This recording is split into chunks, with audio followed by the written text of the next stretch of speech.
नमस्कार दोस्तों, आप सब कैसे हैं? मैं आशा करता हूँ स्वस्थ होंगे, अच्छे होंगे। तो आज हम संविधान में एक नया टॉपिक शुरू करते हैं, पंचायती राज व्यवस्था। इससे लगभग हर परीक्षा में क्वेश्चन पूछे गए हैं, चाहे वो यूपीएससी या स्टेट लेवल की कोई लोक सेवा आयोग की परीक्षा है। लगभग हर एग्जामिनेशन में इससे क्वेश्चन आते हैं। संविधान का एक बहुत ही बड़ा आर्टिकल भी है और भाग नंबर 9 और 9A है ना, तो बहुत डीपली हम पढ़ने जा रहे हैं। इसका हमें 1 बाय 1 एक एक आर्टिकल शब्दावली पर विशेष ध्यान देना है, ठीक है ना। देखना, इसकी शायद 2 वीडियोस बनेंगी और एक वीडियो हम ऐसी डालेंगे इस पर कि इसी चैप्टर से जो परीक्षा में पूछे गए क्वेश्चंस हैं उनसे रिलेटेड क्वेश्चंस होंगे वो, है ना, ताकि हमें क्वेश्चन की एक नेचर पता चल जाए कि किस टाइप के क्वेश्चन आते हैं। तो हम क्या करते हैं आज, एक तो पंचायती राज के नाम, ये किन किन नामों से पहचाना जाता है। नंबर 2, इसकी ऐतिहासिक पृष्ठभूमि, शुरुआत कब हुई थी, है ना, और वर्तमान में किस आर्टिकल में है। देखना, क्वेश्चन आता है कि पंचायती राज व्यवस्था की शुरुआत कहाँ से हुई थी, स्टार्टिंग कहाँ से हुई थी। तो राजस्थान या आंध्र प्रदेश या मध्य प्रदेश, है ना, इसके तीनों आंसर हो जाएंगे। तीनों आंसर कब हमें कौन सा देना है ना, इस पर विशेष ध्यान। इससे संबंधित समितियाँ कौन सी हैं, आर्टिकल कौन कौन से आते हैं, और एक हम ये करेंगे कि जो आर्टिकल के अंदर प्रोविजंस लिखे गए हैं कि फाइनेंस कैसे होगा, या ग्राम प्रधान का जो चुनाव है इसमें कौन कौन भाग लेते हैं, इलेक्टोरल कॉलेज क्या होता है, तमाम इन चीज़ों पर हम चर्चा करेंगे आज। ओके, तो शुरू करते हैं। एक तो क्या पढ़ेंगे हम, इसके नाम क्या क्या होंगे। नाम, एक ऐतिहासिक पृष्ठभूमि, ऐतिहासिक पृष्ठभूमि यह आ जाएगा, है ना। एक संविधान में इसका स्थान कहाँ है ना, संविधान में उल्लेख कहाँ पर बताया गया है, उल्लेख। और एक करेंगे इससे समितियाँ, हम समिति, कमिटीज कौन कौन सी संबंधित है। ज़्यादातर हम 2 ही जानते हैं, अशोक मेहता समिति, बलवंत राय मेहता समिति। 7 समिति हैं इसकी, है ना, 7 समिति के बारे में, ठीक है ना। एक ये कब और कहाँ पर लागू किया गया था, कब और कहाँ लागू किया गया, है ना, कहाँ पर लागू हुआ, और ये कहाँ लागू नहीं हुआ, कहाँ लागू नहीं है। कुछ राज्य ऐसे भी जिनमें लागू नहीं है ना, ये एक। और एक ये भाग किस में आ जाएगा, भाग नंबर 9, और एक आ जाएगा भाग नंबर 9A, भाग 9 और 9A। आर्टिकल हो जाएगा इसमें 247A से O तक। देखना 16 आर्टिकल्स आ जाएंगे A से O तक, है ना, 243 आर्टिकल नंबर 243 O तक, है ना।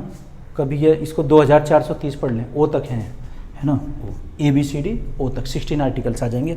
और ऐसे भाग ये 9A, ये अनुच्छेद 243 P से आ जाएगा Z तक। Z के फिर पार्ट लिखे गए हैं, ZG तक आ जाएगा। ये IAS में क्वेश्चन आया हुआ है ना, कि नगर पालिकाएँ, ये पंचायतों से संबंधित है और ये नगर पालिकाओं से संबंधित है, ठीक है ना। तो इनके बारे में हमें ये टाइटल्स पढ़ने हैं, ये डिस्कस करने हैं हमें, ठीक है ना। तो सबसे पहले आते हैं इसके नाम क्या क्या होते हैं, पंचायती राज के नाम, और हमने कहाँ से लिया गया, ऐतिहासिक पृष्ठभूमि के बारे में सब तमाम इन चीज़ों पर चर्चा करेंगे। देखना, एक तो नाम क्या क्या हो जाएंगे, एक तो पंचायती राज, है ना, एक नाम होगा लोकल बॉडी, एक नाम हो जाएगा इसका लोकतांत्रिक विकेंद्रीकरण, डेमोक्रेटिक डिसेंट्रलाइजेशन, एक नाम हो जाएगा जैसे शक्तियों का हस्तांतरण, ट्रांसफर ऑफ पावर्स, है ना। और एक हम पढ़ेंगे इसको एक किस नाम से, पंचायती राज के नाम से। देखना, स्थानीय स्वशासन, एक नाम स्थानीय स्वशासन। तो क्या नाम है, एक तो पंचायती राज, पंचायती राज, इंग्लिश में भी पंचायती राज, CHAYATI, पंचायती राज, इसी नाम से है ना। और एक स्थानीय स्वशासन, स्थानीय स्वशासन, ये भी नाम है, लोकल बॉडी, लोकल बॉडी। एक नाम लोकतांत्रिक विकेंद्रीकरण, लोकतांत्रिक विकेंद्रीकरण, विकेंद्रीकरण, तो इसे इंग्लिश में कहेंगे डेमोक्रेटिक डिसेंट्रलाइजेशन, है ना, democratic decentralization, ZATION, democratic decentralization, है ना। एक आ जाएगा नाम block model, block model, America से लिया गया है तो ब्लॉक मॉडल। शक्तियों का हस्तांतरण, नाम क्या, शक्तियों का हस्तांतरण है ना, transfer of powers, transfer of powers, ये इसके नाम हो जाएंगे सभी, ठीक है ना। तो आप चाहे तो इसको नोट करते रहिए साथ साथ। इसमें इंक नहीं डाली शायद, ब्लैक वाली में। अच्छा, तो ये क्या हुए हैं, ये तो इसके नाम हुए हैं कि किन किन नामों से जानते हैं।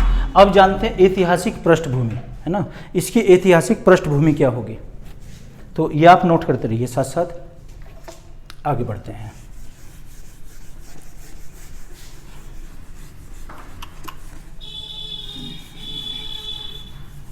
देखना, ऐतिहासिक पृष्ठभूमि में सबसे पहले करेंगे कि इसकी शुरुआत कहाँ से हुई थी।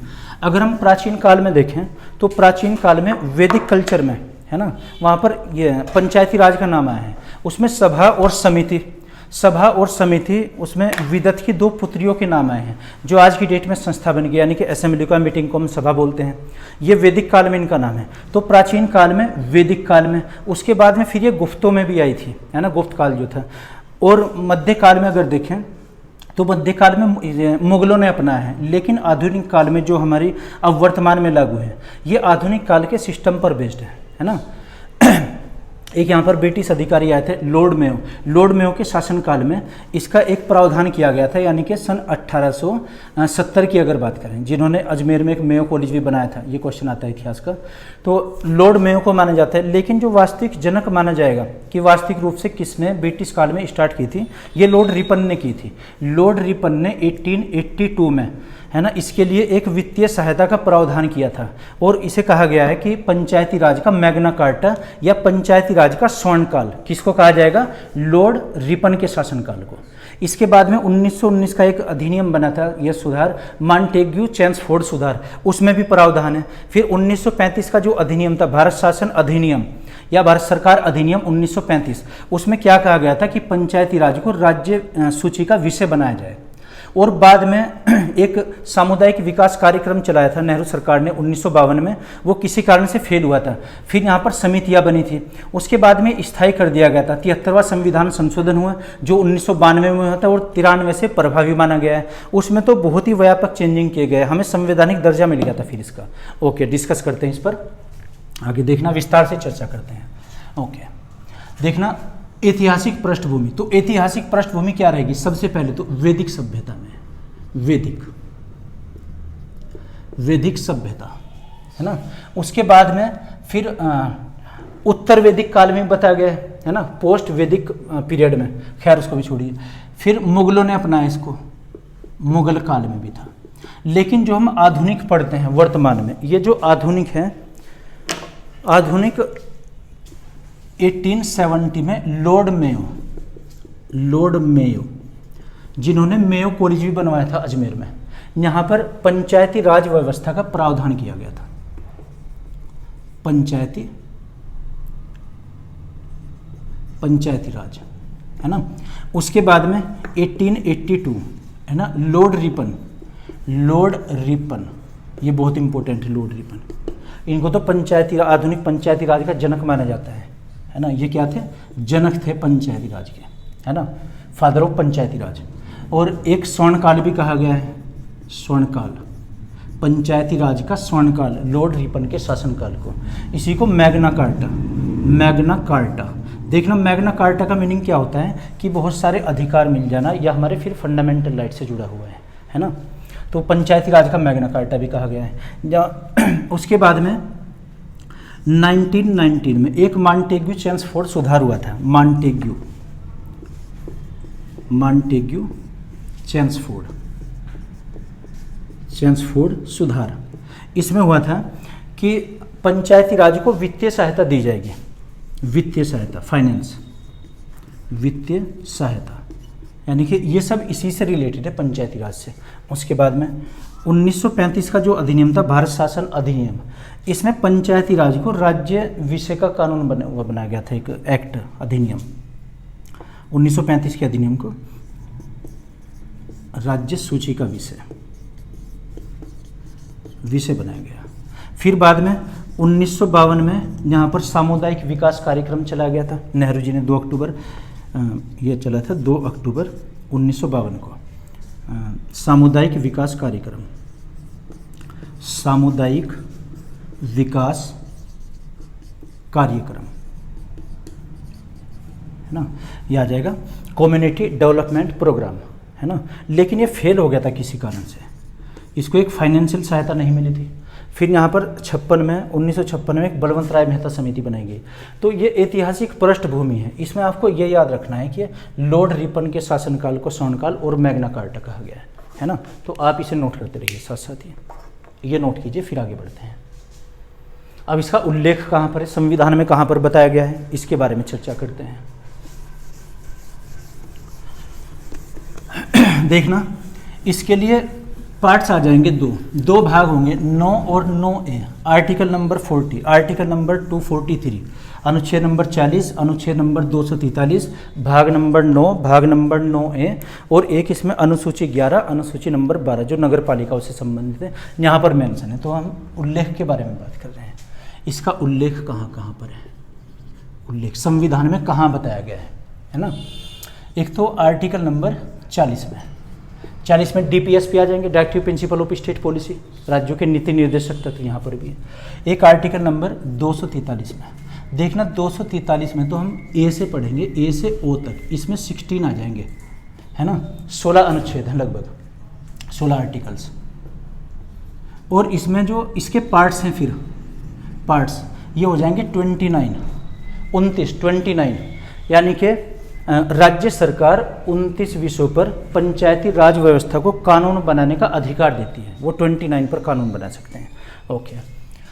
फिर इसी में भाग कौन सा, ये सब किस में आ जाएगा, आर्टिकल 243, भाग 9 और 9A, ये क्या है इसके भाग, पार्ट्स, भाग।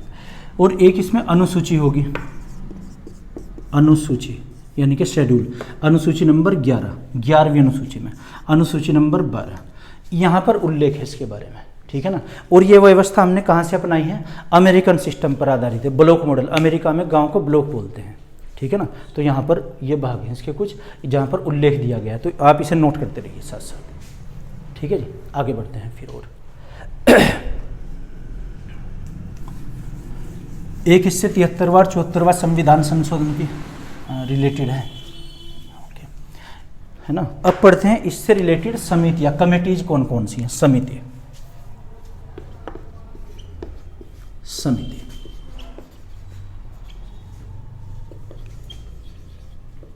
कमेटी कौन कौन सी है, हाँ कमेटीज, ठीक है ना। तो इससे 7 समितियां संबंधित है, कौन कौन सी। एक तो बलवंत राय मेहता, बहुत इंपॉर्टेंट, बलवंत राय मेहता समिति, मेहता समिति। अभी इनकी विषय वस्तु भी लिखवा देंगे कि कब बनी थी और इनका विषय क्या रहा है ना। एक आएगी इसमें संथानम समिति, एक सादिक अली समिति, सादिक अली एक समिति बनी थी है ना। एक है अशोक मेहता समिति, अशोक मेहता समिति है ना। एक आ जाएगी इसमें PVK राव समिति, PVK राव समिति। एक आएगी इसमें सिंघवी समिति है ना, LM सिंघवी समिति। और एक PK थुंगन समिति।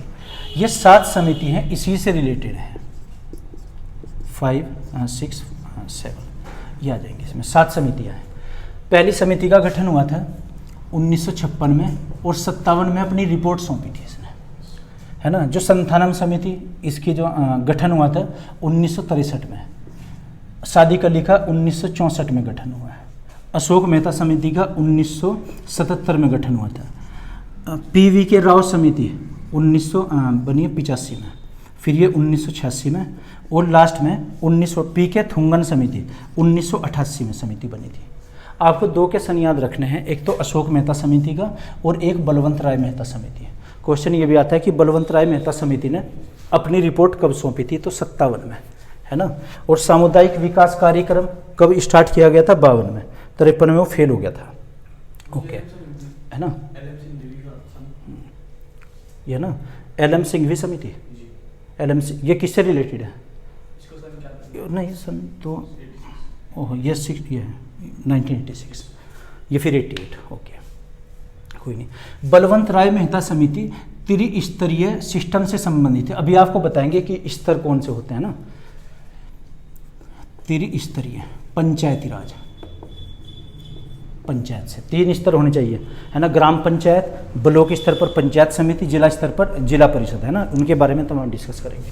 संथानम समिति का संबंध इससे है कि जो पंचायती राज व्यवस्था होगी इसका वित्तीय पोषण कैसे किया जाएगा, है ना, इसको धन कहाँ से अर्जित करेंगे, यह कैसे चलेगी, है ना। और सादिक अली समिति का संबंध है, राजस्थान सरकार ने कुछ रिकमेंडेशन सौंपी थी अपनी कि वो पंचायती राज में वो भी लागू होनी चाहिए। अशोक मेहता समिति द्विस्तरीय समिति से संबंधित, उसने कहा था त्रिस्तरीय के स्थान पर द्विस्तरीय होनी चाहिए। कुछ राज्य ऐसे भी हैं जहाँ पर 2 स्तरीय में लागू होती है। PKRV समिति का था, इसमें पंचायती राज में कुछ और भी संशोधन किए जाए ना, यानी कि इसको और ऐड किया जाए इसमें कुछ नियम।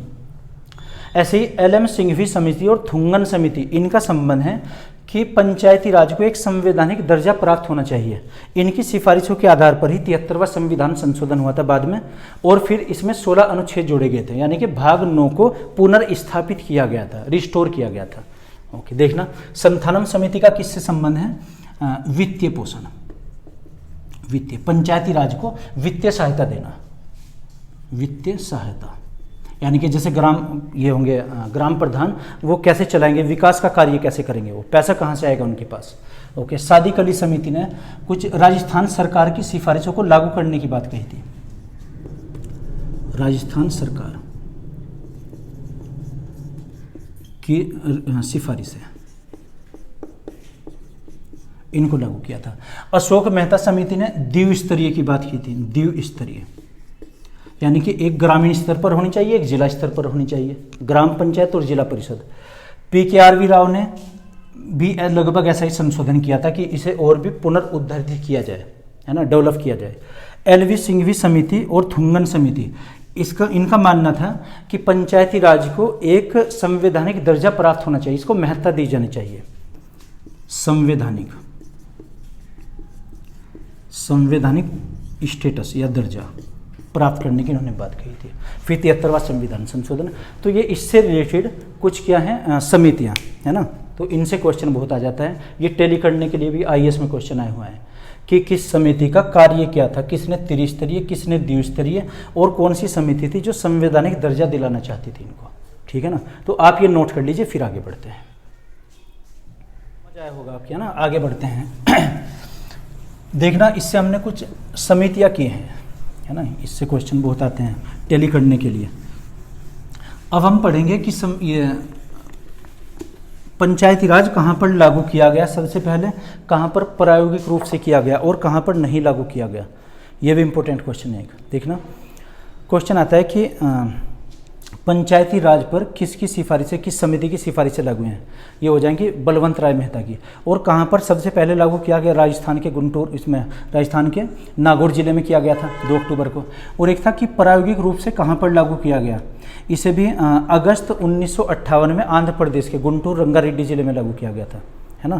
क्वेश्चन आए हुए हैं IAS में, क्वेश्चन है कि पंचायती राज का अनुपालन करने वाला सबसे पहला राज्य कौन सा है, आंसर हो जाएगा मध्य प्रदेश, है ना। तो इन चीज़ों को हम अलग अलग क्लासिफाइड करके करते हैं जी। देखना अब, है ना, कब लागू हुआ और कहाँ पर लागू हुआ और कहाँ पर लागू नहीं हुआ, लागू होना, है ना, पंचायती राज। पंचायती राज एक तो कौन सी समिति की सिफारिशें हैं, बलवंत राय मेहता की, है ना। प्रायोगिक, प्रायोगिक रूप से लागू, इसका आंसर आ जाएगा आंध्र प्रदेश, आंध्र प्रदेश, है ना, 1958 में आंध्र प्रदेश में किया गया था अगस्त में। अगर वर्ड आएगा ना प्रायोगिक रूप से लागू कब हुआ था, और एक ये पूर्ण रूप से लागू, पूर्ण रूप से लागू होना, इसका आंसर आ जाएगा राजस्थान, नागौर जिला है वहाँ का, नागौर जिला राजस्थान। राजस्थान में हुआ था 1959 में। गांव का नाम भी है बगदरी, बगदरी गांव में, है ना, ये याद रखिएगा। गांव का नाम था बगदरी और जिले का नाम था नागौर। यहाँ पर लागू हुआ था, है ना, 2 अक्टूबर 1959 में। ठीक है, जो इसमें सिफारिशें दी थी बलवंत राय मेहता समिति ने, त्रिस्तरीय की 3 टियर सिस्टम, वो लागू किया गया था। एक इसमें अनुपालन करने वाला, अनुपालन करने वाला राज्य, करने वाला राज्य, इसका मीनिंग क्या हुआ अनुपालन का? जो इसमें रूल्स लिखे थे ना सारे, चूँकि 73वां संविधान संशोधन हुआ था 1992 में, 93 में लागू हो गया था। 24 अप्रैल 1993 को 73वें संविधान संशोधन की सभी रिकमेंडेशंस मान ली गई थी, इसीलिए पंचायती राज दिवस भी मनाते हैं 24 अप्रैल को। ठीक है ना, और उसमें किया गया था ना प्रावधान, एक तो राज्य निर्वाचन आयोग, राज्य वित्त आयोग, महिलाओं के लिए आरक्षण, SC और ST के लिए आरक्षण, है ना, ये सारे प्रावधान प्रोविजंस उसमें जोड़े गए थे। इन सब का अनुपालन करने वाला पहला राज्य मध्य प्रदेश, MP बना था। ये याद रखना, तीनों अलग अलग चीज़ें हैं, है ना। प्रायोगिक रूप से कहाँ पर लागू हुआ? आंध्र प्रदेश में, गुंटूर जिला, रंगारेड्डी, हालांकि जिलों के नाम नहीं पूछे गए, है ना।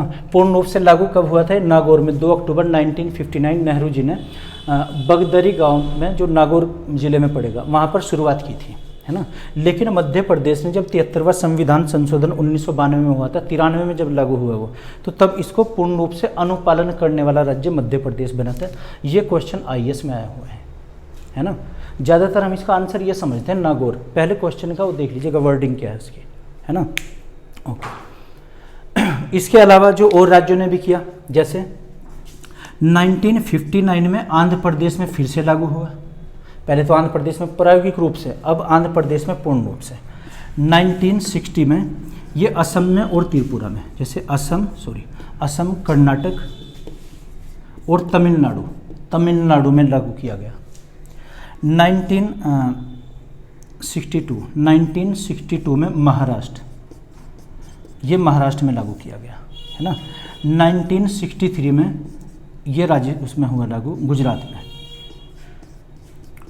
में लागू हुआ था जी, ठीक है ना। उसके बाद में 64 में एक राज्य दक्षिण का ही है, शायद केरला में लागू हुआ। तो खैर हमें इसमें ये 3 पॉइंट ये याद रखने हैं पहले तो, ठीक है ना, इनसे क्वेश्चन ज़्यादा पूछे जाते हैं। ओके, आगे बढ़ते हैं। अब ये तो हुआ है इसका लागू होने वाला, कि लागू कहाँ कहाँ पर हुआ है।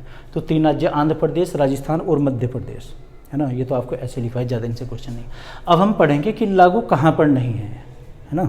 तो लागू कहाँ नहीं है, देखना आर्टिकल नंबर 243M में पढ़ा जाएगा कि ये लागू कहाँ पर नहीं है, किन राज्यों में लागू नहीं है, या राज्य हैं उनके ज़िले हैं, या ज़िले के कुछ भाग में लागू नहीं है। ये सब उसमें विस्तार से बताया गया है। आर्टिकल कौन सा है? 243M, चूँकि इसके O तक है part, 243A B C D E F O तक। तो 243M में क्या बताया गया है? जहाँ पर ये लागू नहीं है, लागू नहीं, पंचायती राज लागू नहीं है ना। आर्टिकल नंबर कौन सा है? 243M में बताया गया है क्या? एक तो असम और त्रिपुरा का पर्वतीय क्षेत्र होगा, जनजातीय क्षेत्र। देखना जनजातीय क्षेत्र क्या होते हैं, है ना, ट्राइबल एरियाज या रिमोटेड। एक तो सुदूरवर्ती क्षेत्र और एक जनजातीय क्षेत्र। जनजातीय ये होंगे ट्राइबल, जहाँ पर आदिवासी लोग रहते हैं, क्योंकि उनकी कुछ सामाजिक मान्यता नहीं होती, खाना पीना रहन सहन सब तमाम चीज़ें उनकी अलग होती हैं, ठीक है ना। वो जंगलों में रहते हैं, आटविक बोलते हैं उनको। ऐसे क्षेत्र जो जनजातीय हैं, वो भी नहीं कि सभी, पूरे भारत के कुछ राज्यों के जनजातीय क्षेत्र, यानी कि जिन पे ये सिस्टम चलाना नहीं आता, कैसे प्रधान चुना जाएगा, वहाँ की वोट कैसे डालेंगे, है ना, ये उनके अंदर अभी ये मान्यता उनकी नहीं है, उन सीख नहीं पाए अभी वो लोग, है ना। तो एक तो त्रिपुरा और असम का कुछ जनजातीय क्षेत्र होगा, एक मणिपुर का जनजातीय क्षेत्र है, नागालैंड, मिजोरम और एक आ जाएगा मेघालय, ये इनमें लागू नहीं है। एक पश्चिम बंगाल का दार्जिलिंग जिला है, दार्जिलिंग जिला जो चाय के लिए भी प्रसिद्ध है। तो दार्जिलिंग जिले का कुछ पर्वतीय क्षेत्र है एंड माउंटेनिक एरिया, वहाँ पर भी लागू नहीं है ना। तो कहाँ कहाँ पर लागू नहीं है? एक तो असम या त्रिपुरा, असम और त्रिपुरा का जनजातीय क्षेत्र, जनजातीय क्षेत्र। देखना जनजातीय क्षेत्र क्या होगा, जैसे इस बार कौन सा लागू है, हम वो एग्जैक्ट नहीं बता सकते जनजातीय। हाँ, अगर कोई जनजातीय क्षेत्र घोषित करना है तो संबंधित राज्य के राज्यपाल उसकी घोषणा कर सकते हैं कि कौन सा क्षेत्र जनजातीय है, ट्राइबल है और कौन सा नहीं है, ठीक है ना। ये पावर किसकी होती है? राज्यपाल की, राज्यपाल के पास ये अधिकार है कि किस क्षेत्र को वो जनजाति घोषित करना चाहते हैं, है ना। तो एक तो असम और त्रिपुरा का जनजातीय क्षेत्र, ये चीज़ किस में दी गई है, आर्टिकल नंबर 244 में है, ये अनुच्छेद नंबर 244 में है, जो इसमें जनजातीय ट्राइबल एरियाज आएंगे, है ना, या रिमोटेड एरियाज। दूसरा है नागालैंड, नागालैंड, और एक आ जाएगा इसमें मेघालय, मेघालय और मिजोरम, मिजोरम का कुछ जनजातीय क्षेत्र होगा। वो नहीं कि पूरे असम में लागू नहीं है, मेघालय में नहीं, कुछ जनजातीय क्षेत्र में उसके, है ना। और एक दार्जिलिंग, दार्जिलिंग ये कहाँ का होगा, वेस्ट बंगाल में, यहाँ का पर्वतीय क्षेत्र, पर्वतीय क्षेत्र। और एक आ जाएगा मणिपुर का पर्वतीय क्षेत्र, मणिपुर का पर्वतीय क्षेत्र, है ना। जब यहाँ पर पंचायती राज लागू नहीं होगा तो शासन कैसे चलेगा यहाँ पर फिर, है ना, क्योंकि वो तो गांव तक पहुँचाना है ना, सारा जो अधिकार है, राइट्स हैं। इनमें अलग से जनजातीय या पर्वतीय परिषद बनाई जाती है। क्या बनाई जाएगी इसमें, जनजातीय या पर्वतीय, पर्वतीय परिषद, इसका गठन किया जाएगा। जनजातीय पर्वतीय परिषद ये किसके अधीन कार्य करेगी, ये राज्यपाल के अधीन कार्य करेगी। राज्यपाल जैसा निर्देश देंगे यहाँ पर, है ना, डेवलपमेंट के लिए क्या कार्य होने चाहिए वो सब होंगे इसमें, है ना। तो कहाँ पर लागू किया गया था, सबसे पहले तो इसमें प्रायोगिक रूप से आंध्र प्रदेश में, राजस्थान में, मध्य प्रदेश में उसको अनुपालन किया गया। फिर कुछ आपको राज्यों के नाम लिखवाएं और भी, है ना, महाराष्ट्र में, कभी राजस्थान में। और इसके अलावा है कि पंचायती राज व्यवस्था कहाँ पर लागू नहीं है, ये आर्टिकल किस में है, आर्टिकल 243M में है, ये इन क्षेत्रों में लागू नहीं है। जब लागू नहीं है तो शासन कैसे चलता है, डेवलपमेंट का कार्य कैसे होता है, वहाँ पर कुछ पर्वतीय परिषद या जनजातीय परिषद होती हैं जो राज्यपाल के अधीन होंगी, चूँकि राज्यपाल महोदय ही यह निर्धारित करेंगे कि किस राज्य में ये अनुसूचित क्षेत्र में होना चाहिए या नहीं होना चाहिए, ठीक है ना।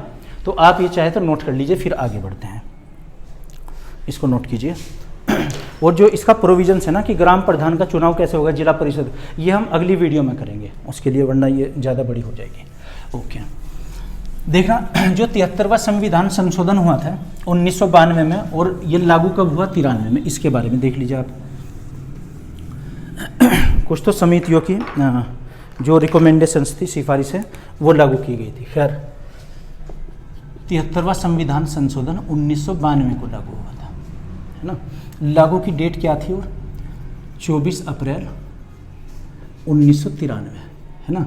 इसीलिए ये जो जब लागू हुआ था ना, ये अधिनियम लागू होना, इम्प्लीमेंटेशन में आता है, इसी को हम क्या मानते हैं, पंचायत दिवस, पंचायती राज दिवस, पंचायती राज दिवस के रूप में मनाते हैं इसे, ठीक है ना। इसमें क्या किया गया था, आर्टिकल नंबर 243 ए से ओ तक जोड़े गए थे। आर्टिकल कितने हो जाएंगे, 16 अनुच्छेद थे, इसमें जोड़े गए थे। क्वेश्चन है कि पंचायती राज की परिभाषा, ग्राम सभा की परिभाषा किस में दी गई है, 243A में। नगर पालिका की परिभाषा, नगर पंचायत की परिभाषा किस में दी गई है, 243P में दी गई है। देखना, एक तो 73वां और एक 74वां संविधान इसी से संबंधित संशोधन ये हुए थे। तो इसमें यह है, इनके अंदर क्या लिखा है ये हम अगली वीडियो में पढ़ेंगे, है ना।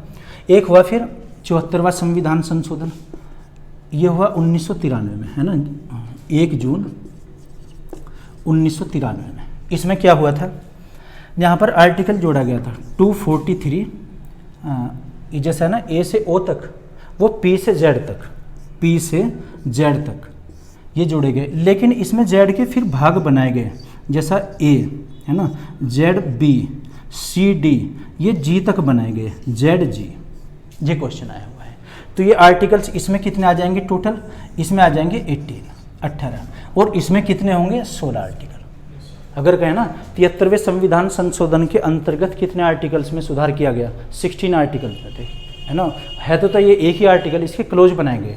ऐसे ही जो 74वां संविधान संशोधन 243 पी से जेड तक बने, लेकिन जेड के फिर पार्ट बनाए गए ए बी सी, ये पार्ट कहाँ तक बने, जी जेड तक बने थे, है ना। तो इसमें टोटल कितने हुए, 18 ये हो जाएंगे। तो इसमें व्यवस्था की गई, यानी कि जो पूरा का पूरा हमारा पार्ट था ना, ये भाग 9 पूरा फेरबदल कर दिया गया इसमें। एक तो भाग 9 ही बनाया गया, 73वां तो बनाया गया भाग 9, और ये बनाया गया भाग 9A। तो अगर ये है ना कि भाग 9 में क्या है पंचायती राज, भाग 9A में क्या है नगर पालिका, नगर पालिका म्यूनिसिपल बोर्ड, जैसा हमारे यहाँ पर नगर में नगर पालिका जिसका चेयरमैन बनता है। इसके भी 3 स्तर होते हैं, एक तो नगर पंचायत, एक नगर पालिका और एक नगर निगम, है ना। क्या हो जाएगा नगर पंचायत और एक नगर पालिका, नगर पालिका और एक हो जाएगा नगर निगम, नगर निगम। इनके बारे में हम डिटेल में कल जानेंगे, कल की वीडियो में ना। तो ये 2 संविधान संशोधन 73 और 74, भाग 9 जोड़ा गया, भाग 9A जोड़ा गया। इसमें 16 आर्टिकल थे, इसमें 18 आर्टिकल। इनके ये आपको परिभाषा याद करनी कि किस में कौन सी परिभाषा आती है ना। तो और इससे रिलेटेड कुछ पूछना हो तो क्लियर है बिल्कुल टॉपिक। अच्छा, तो आप इसे नोट कर लीजिए, अगली वीडियो में हम इनकी डिटेल विस्तार के रूप से करेंगे और भी। ओके, तो मैं आशा करता हूँ कि आपकी समझ आया होगा, अगर नहीं तो कमेंट बॉक्स में लिख कर बताइएगा। Okay, thank you.